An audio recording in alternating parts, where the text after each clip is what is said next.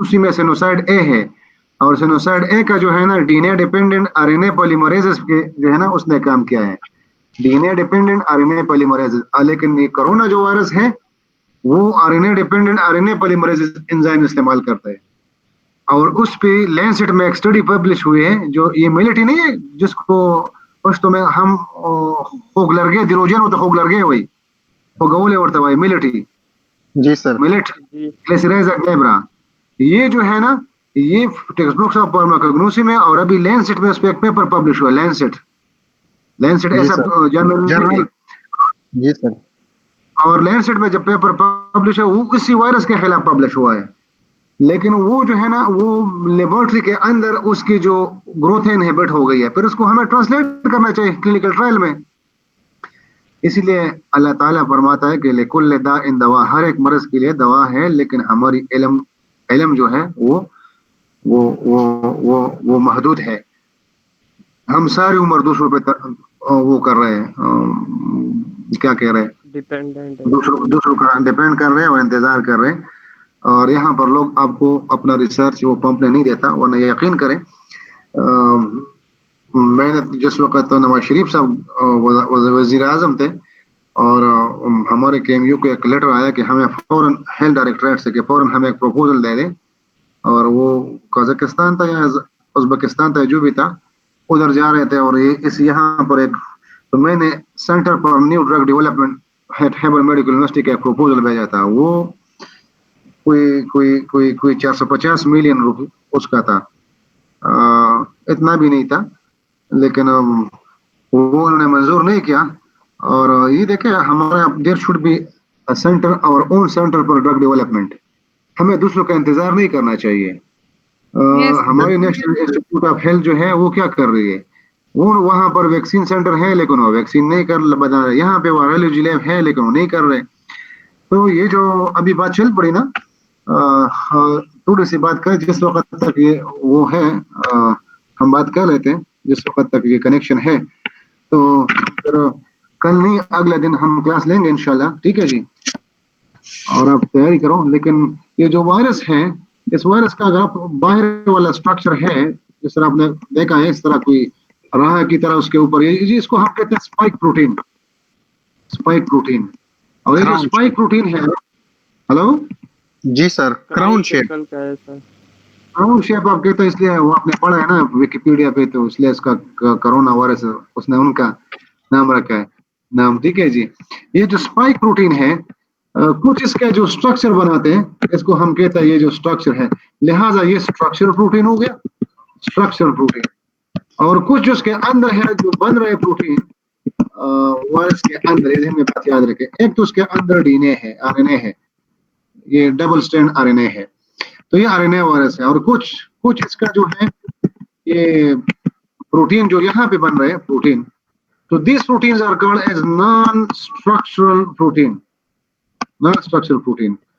तो हर एक ये वायरस उसका एक स्ट्रक्चर बना है कि नॉन स्ट्रक्चरल प्रोटीन, अगर उसको हम एक अददी सर की शक्ल में जाहिर करें, नॉन स्ट्रक्चरल प्रोटीन का ये है, इस पोजीशन पे है, इतना किलो डाल्टन है, और स्ट्रक्चर प्रोटीन का ये है। लिहाजा ये बड़ा आसान है, इससे ये वाला इरिजिन आप काट लें, और ये जो है ना इसके खिलाफ फिर एंटीबॉडी बनेंगे, ठीक है जी, एंटीबॉडीज। और उस पर ब्लड को सेंट्रीफ्यूज करो, और जब सेंट्रीफ्यूज करोगे तो फिर जो है ना इसकी फिर प्योरिटी और सेफ्टी का कुछ टेस्ट होते हैं, फेज 1 फेज 2 क्लिनिकल ट्रायल और 4। लेकिन ट्रस्ट इन मी, आप मुझे दे दें, मुझे पैसे दे दें, मुझसे काम ले लें, अगर हम नहीं कर सके तो उस दिन हमसे रिजाइन भी ले लो। लेकिन ये बस छोड़े, हम सारी उम्र सवाल ही बन गए, हसन निसार की तरह जो है ना, मुझे मजीद मत भौंकने दो। तो ये जो सर्फ प्रोटीन है, सर्फ एपिटोप है, ये जो सर्फ प्रोटीन है, अभी जो स्टडी आई है वो कह रहे हैं कि जो पहले वाला वायरस था कोरोना वायरस, उसकी 98.9% इसकी होमोलॉजी है। क्या है होमोलॉजी? होमोलॉजी का मतलब है कि सिमिलर स्ट्रक्चर है, सिर्फ 1.2 बनता है या जो भी बनता है परसेंट जो वेरिएंस है वो जगह भी मालूम हो गया, वो जगह भी मालूम हो गया है, ठीक है जी। तो उससे सरफेस वाला ये रीजन, इसको हम एपिटोप कहते हैं, एपिटोप, इसको हम एपिटोप कहते हैं। और जब इसके खिलाफ फिर एंटीबॉडी बनेंगे, इसको फिर हम पैराटोप कहते हैं, इस जगह को फिर हम पैराटोप कहते हैं, एंटीबॉडी वाले इस जगह को। तो कहने का मतलब ये है कि करने को सब कुछ हो सकता है, और ये वायरस जब हमारे बदन में जाएगा तो ये हमारे बदन का आरएनए, डिपेंडेंट आरएनए पर हमारे जो प्रोटीन असेंबली सेंटर है उसको इस्तेमाल करते हैं। तो देयर आर ड्रग्स जो उस पर आप काम कर सकते हैं, लेकिन वो कहते हैं कि money makes the man go. Drug development centre जो है ना, that required billions of dollars. और थर्ड वर्ल्ड, हाँ सर इस पे कितना खर्चा आता है कि इसके जो एंटीबॉडी तैयार हो सकते हैं सर? इसलिए आपको सिस्टम डेवलप करना पड़ेगा कि वायरल लैब डेवलप करना पड़ेगा। इतना नहीं आता, खर्चा एक दफा आता है, लेकिन फिर वो वायरल लैब में सिर्फ कोरोना वायरस के खिलाफ फिर आप एंटीबॉडीज नहीं बनाएंगे, फिर जो है ना आप बहुत सारे उसके खिलाफ भी बनाएंगे। इसलिए कि आने वाली जिंदगी जो है ना मॉडर्न वारफेयर, उसमें फिर ये इनकी लड़ाई नहीं होगी, इसको हम कहते हैं बायोलॉजिकल वारफेयर होगा ये। और बायोलॉजिकल वारफेयर में जो है ना वायरस लोग क्यों ले लेते हैं, वायरस इसलिए ले लेते हैं कि वायरस आर ऑब्लिगेट पैरासाइट। वो अपना आरएनए या डीएनए आपके सेल के अंदर एंटर करेगा, और फिर आपके सेल का जो कारखाना है, जो प्रोटीन बनाने का कारखाना है, जो राइबोसोम्स है, वो अपने हिसाब से इस्तेमाल करेंगे। तो अगर आपने वायरोलॉजी लैब पे एक दफा खर्चा किया तो आने वाले दिनों के लिए जो है ना आप हर किस्म के बायोलॉजिकल वारफेयर के लिए आप फिर तैयार हो जाओगे। तो खर्चा तो ठीक है उसके ऊपर आता है, लेकिन उसके लिए आपको एनिमल हाउस बनाना पड़ेगा। एनिमल हाउस में जो है ना आपने फिर इसको वैक्सीन को टेस्ट करना पड़ेंगे एनिमल्स पे भी। और यकीन करें, मैंने 2-3 दफा लेटर लिखा कि हमें एनिमल हाउस चाहिए, लेकिन हमारे अब यहाँ पे पहले तो मेडिकल डॉक्टर यहाँ कह रहे थे खैबर मेडिकल यूनिवर्सिटी में कि इंसानों ने यूनिवर्सिटी के जनावर से कही। तो इनको ये पता नहीं है, इनको ये पता नहीं है कि न्यू ड्रग डेवलपमेंट जब होती है वो फिर सबसे पहले लेबोरेटरी में एमआईसी एमबीसी मालूम की जाती है, और उसके बाद जो है ना फिर उसका हम वो मालूम करते हैं, प्लाज्मा लेवल मालूम करते हैं। आपने अगर जनरल फार्माकोलॉजी पढ़ी है इस तरह, मिनिमम इफेक्टिव कंसंट्रेशन और मैक्सिमम इफेक्टिव कंसंट्रेशन, ये वाला। फिर इसको जो है ना हम एनिमल्स में स्टडी कर लेते हैं, और एनिमल से स्टडी करके फिर जो है ना फिर इंसानों में फिर हम इसको लेके आते हैं। तो ये उनके स्टेजेस होते हैं। इंसानों में जब आप लेके आओगे फेज 1, फेज 2, फेज 3 और फेज 4 क्लिनिकल ट्रायल इसको कहते हैं, और ये वाला जो फेज है इसको प्री क्लिनिकल फेज कहते हैं। अब नऊजुबिल्लाह हमारे ऊपर तो इल्हाम तो नहीं होता, वही का सिस्टम तो बंद हो गया है, ठीक है जी। तो ये जो है ना, अब इस पे काम करें। आप कुछ, you need a strong animal house, you need some equipments, and for that you need some money. तो इस पे हम कभी बात करेंगे। और सर टॉक्सिकोलॉजी ये अगर गवर्नमेंट से डिमांड किया जाए तो नहीं हो सकता सर? मैंने गवर्नमेंट से डिमांड किया था ना उस वक्त कि there should be a centre for new drug development. वो क्या कह रहे हैं सर? अभी तक उसका जवाब नहीं आया। अब मुझे मेरा वीजा स्टैम्प हो गया अमेरिका के लिए, वो ईमेल आया कि मुझे वीजा मिल गया अमेरिका के लिए, और ब्राजील में जा रहा हूँ, सऊदी अरब भी जाऊँ। सऊदी अरब में मुझे मेडिकल कॉलेज में जॉब मिल गई है, डायरेक्टर मेडिकल एजुकेशन और प्रोफेसर ऑफ फार्माकोलॉजी। तो फिर तो मैंने तो उधर जाना है, इधर क्या करूंगा? इसीलिए कि मजबूरी है। हमने सारा सब कुछ कर लिया। अभी तक बच्चे हमने 75 एमफिल प्रोड्यूस किए हैं और 8 पीएचडीज, इतने यंग एज में। हमें इतना बूढ़ा भी मैं नहीं हूँ, मेरा से 47 ईयर एज है। 47 ईयर एज है, मैंने 27 मोर देन 70 एमफिल और 8 पीएचडीज प्रोड्यूस की है। और मैं American college of clinical pharmacology का मैं एकेडमिक कमेटी का मेंबर भी हूँ। यहाँ पे रात के 2 बजे मीटिंग स्टार्ट होती है, रात के पाकिस्तानी टाइम के मुताबिक, और सुबह 4 बजे खत्म होती है। और मैं उसके, चूंकि बिगिनिंग में मुझे वीजा नहीं दे रहे थे और मैं 10 साल से कॉलेज का मेंबर था, तो फिर इस तरह हुआ कि मैं उसके एकेडमिक कमेटी का मैं किसी तरीके से मैंने अपने आप को मेंबर बनवाया अपने रिसर्च पब्लिकेशन के उस पे। तो उनका कॉलेज में जितने भी डेटा है वो मेरे पास अब है। उनके एजुकेशन सिस्टम मैंने पूरा पाकिस्तान में बैठ के पढ़ा हुआ है। तो जी सर, माशाल्लाह। तो कहने का मतलब ये है, अल्हम्दुलिल्लाह माशाल्लाह, हमारे स्टूडेंट जो है ना, पाकिस्तान का स्ट्रेंथ क्या है? यूथ है, यूथ। लेकिन हमारे यूथ जो है ना, उसको फेसबुक में लगवा दिया गया है, तबाह कर रहे हैं। यकीन करें, इस फेसबुक को खत्म करना चाहिए। चाइना में मेरा पीएचडी का शागिर्द था यहाँ पे, उसने मेरे साथ पीएचडी कर ली, और यहाँ पर लेक्चरर का पोस्ट आया। जब लेक्चरर का पोस्ट आया तो उसके लिए रिक्वायरमेंट थी एज 35 साल, 34 साल, और उसका एज था 37 साल। रिक्वायरमेंट क्या थी एकेडमिक की? एमबीबीएस, बीडीएस और फार्मेसी, ये तीनों में उन्होंने डिग्री किया होना, बेसिक डिग्री। लेक्चर का पोस्ट था। उसने 36 साल की उम्र में, 37 साल की उम्र में मेरे साथ पीएचडी कर ली, एमफिल और पीएचडी कर लिया। उसको उन्होंने कहा कि आप और एज हो लेक्चर पोस्ट के लिए, ये आपके इस मुल्क का कानून है। उसने चाइना में मेडिकल यूनिवर्सिटी में अप्लाई कर लिया, वहां पर ये असिस्टेंट प्रोफेसर बन गया। यहाँ पे उन्होंने लेक्चर के नहीं लिए, चाइना मेडिकल यूनिवर्सिटी में वो असिस्टेंट प्रोफेसर बन गया। पूरे दुनिया के ओपन कंपटीशन थे, उसने वो कंपटीशन जीत लिया। और मैंने उसको प्रोजेक्ट दिया था एपिलिप्सी पे, मिर्गी का जो मरीज होता है ना, मर्ज होता है, तो वो दोस्त से हमें प्रोजेक्ट मिला directorate of science and technology से। तो बातें करने को सारे जाया हो रहे हैं सर, ये हमारे एसेट्स नहीं, है। लेकिन यही तो मैं कह रहा हूँ कि वो एक बंदा यहाँ पर पीएचडी है, कमेटी को इतना इल्म नहीं है कि भाई आपका एमबीबीएस, बीडीएस या फार्मेसी जो बेसिक अंडर ग्रेजुएट प्रोग्राम है उसके लिए 34 साल उम्र है। अगर पीएचडी है तो पीएचडी तो ड्यूरेशन 6 साल है, 4 से लेकर 6 साल है, तो वो उसमें के साथ लगा लो, 34 के साथ 6 साल लगा लो, 40 साल बन जाएगा। लेकिन आप उस बंदे, एक बंदा आपको पीएचडी मिल रहा है लेक्चर पोस्ट के लिए, आप क्यों कर रहे हो? लेकिन बहरहाल वो जिन्होंने इनके साथ ये किया, अब खुद उसका ग्रेड 22 बन है, उसको प्रमोशन नहीं मिल रहा है। अल्लाह की लड़ी बड़ी भी आवाज होती है, ये मैं आपसे कह रहा हूँ। अब आपको मैं डिमोटिवेट नहीं कर रहा हूँ, लेकिन जिधर भी आप टैलेंटेड बंदा आपको मिलेगा, उस देयर इज ऑलवेज प्रॉब्लम। जिस तरह हज़रत अली रज़ियल्लाहु अन्हु ने फरमाया ना कि उस दरख्त पे पत्थर ज्यादा पड़ती है जो फल ज्यादा देती है। ये मैं आपको बता रहा हूँ। बिल्कुल सर। और कुरान में है कि लैसल इंसान इल्ला मा सआ। तो आप मेरिट पे रहें, और जब आप मेरिट पे रहेंगे you will carry the day. ये तकलीफ होती है, लेकिन इससे हम वो घबरा नहीं रहे। ऐसा ना हो कि आप लोग डिमोटिवेट हो जाओ, डिमोटिवेट नहीं होना है। इंशाल्लाह you will carry the day. चलो आज बंद कर लेते हैं। और आज जब वो पढ़ ले, वो क्या है अपना यार जो मेरा लेक्चर है यूट्यूब पे, वो जरूर सुन ले, एंटीबायोटिक्स पे है।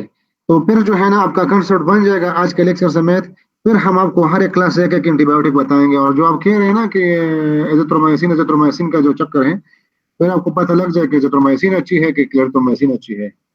ठीक है जी, अल्लाह हाफिज।